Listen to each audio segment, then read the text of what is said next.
10th class మంచి ర్యాంకులో pass అయ్యాను. ఇంటర్మీడియట్కి వెళ్ళాక కొంచెం ఫినాన్షియల్గా ఇబ్బందిగా ఉంటే ఉదయాన్నే ఈనాడు పేపర్ వేయడానికి వెళ్ళేవాడిని, పాల ప్యాకెట్ వేయడానికి వెళ్ళేవాడిని.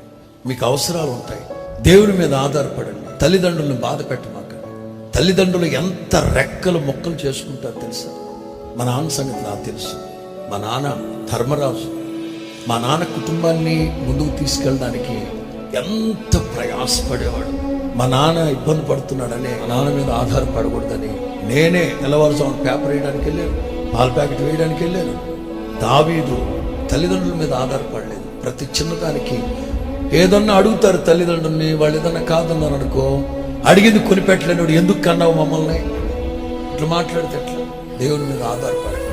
యవనస్తులు నేను చెప్తున్నాను, మీకు ఏది అవసరమైనా ప్రభు పాదాలు పట్టుకోండి, ప్రభు పాదాలు పట్టుకోండి.